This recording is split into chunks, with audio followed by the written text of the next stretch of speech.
What's up, guys? Welcome back to today's episode of The Sports Sermon. We are brought to you by Scooch, the most functional phone case on the market. Check out ScoochCase.com to get yours today and use the code SPORTS18, sports with a Z, of course, to get a 10% discount on your order. Stay tuned till the end for a special Scooch giveaway as well. But now, today's episode.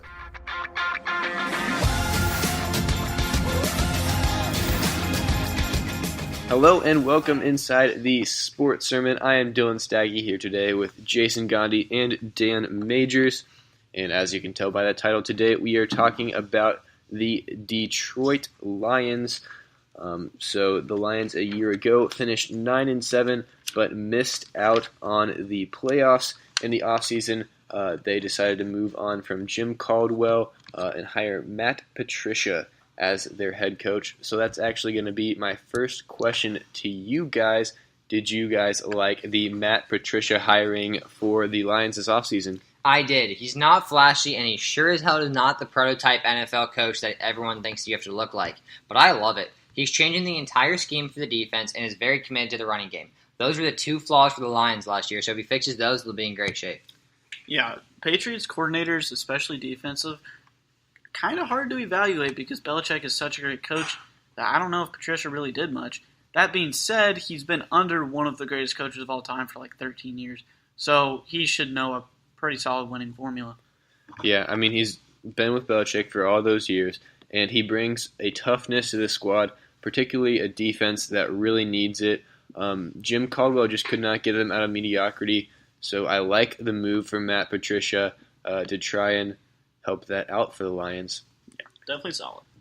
But another one of the biggest things the Lions did with their offseason was trying to improve the running game, signing LeGarrette Blount, drafting Kerryon Johnson, and Frank Ragnow. Do you guys think this running game will improve, and if you do, how much? I love Kerryon Johnson, and I think part of it comes down to coaching. Matt Patricia has made it very obvious he wants to run the ball all the time. They drafted a fullback to add a power element to this team. They also signed LeGarrette Blount. Kerryon and LeGarrette are a great 1-2 punch, and they complement each other nicely. I really like the Lions' offense. Yeah, they had one of the worst running games last year, and if they didn't do anything about it this offseason, they would have been heavily criticized. But these pickups were very solid, as they needed any kind of help, and they got a veteran guy in Blount who can help Kerryon Johnson for the future. Very solid. Yeah, and shout out, 2013 was the last year that they had a 100-yard rusher in a game. So, 2013, what? Yeah. That's insane. I mean, you think about the guys they've tried. Amir Abdullah, bum. Theo Riddick, maybe, if he can get something going. He's a good pass-catching back. Yeah. That's what I'm saying. Like, he might still fit, but, yeah, I mean, you just got to think about it. That he was the last 100-yard back was in 2013. Who was it? I don't remember who it was. Dang. Yeah, I mean, they tried Zach Zenner for a while. Like, they tried all these different guys that never panned out. Yeah, 2013. Yeah, I mean, I think this running game definitely takes a huge step forward, at least out of the bottom rushing games in the NFL. And now they have a lot of depth at the running back position and a lot of different skill sets. LeGarrette Blount's more the power guy. Kerryon Johnson can do it all. Theo Riddick catches passes, and Amir Abdullah is good at fumbling. It was Reggie Bush on Thanksgiving Day in 2013 when he gained 117 rushing yards against the Packers. I should have said that. I literally mouthed to No, Jason. he didn't. I said Reggie Reggie did not Bush. say that. He is cool. Dan did not say that. Don't listen to him. I definitely did. He did not. Yeah, I mean, I think this running game also takes a lot of pressure off Stafford now that it's improved a lot. But let's talk about the defensive side for the Lions. Does this defense have enough talent to improve on last year's 27th rank in the league? Yeah, so I've said it on every question you've asked, and I'll say it again. It's going to come down to coaching, and I can't emphasize that enough. This defense has pieces like Darius Slay and Ziggy Ansah, but it comes down to how Patricia can get them going. They changed their defense from being a base 4-3 to a defense that's going to shift based on an opponent and situation. I think it's called like an amoeba-type defense. I don't know the exact name for it. But basically, it's going to change a lot based on opponent and situation like New England's done in the past. So I think it's all going to come down to that. I do like the talent, though, and I love Matt Patricia. Yeah, the roster didn't get any better, but I don't think it got any worse. But I do think their defense gets better with a coach like Matt Patricia. They definitely still need more pieces, though, to make it a significant improvement. I don't think this is the year for this defense, though, as they need a year under Patricia before they get going. I think this defense does have enough talent. The pass rush, I think, could be a little questionable. It depends a lot on if Ziggy Ansah can stay healthy. I think the linebackers are underrated. Gerard Davis was solid in his rookie season a year ago, and then they signed Devon Kennard and Christian Jones in the offseason. I think the secondary should be very solid too. Glover Quinn at the safety position, then Darius Slay, Nevin Lawson, Tease Tabor, Deshaun Shedd. Lots of depth at cornerback. But I want to hear your guys' record prediction, their place in the division, and whether the Lions can make the playoffs this season. So I see them going 7-9, finishing 4th in the division. No, they don't have a chance at the playoffs. A mid-season road trip at Miami, Minnesota, and Chicago could go a long way toward determining the relevance of the final 6 weeks of the season, which includes 3 playoff teams. They just have a brutal schedule, but I like their team 7-9. Yeah, I also have 7-9, 4th in the division, and do not make the playoffs. I'm a fan of the Lions this year. I have them at 10-6. I still think they're the third best team in the division, though. And then I think they could definitely compete for a wild card spot. Show me the 6 losses. I just want to know who you think they are so I can look forward to the other divisions.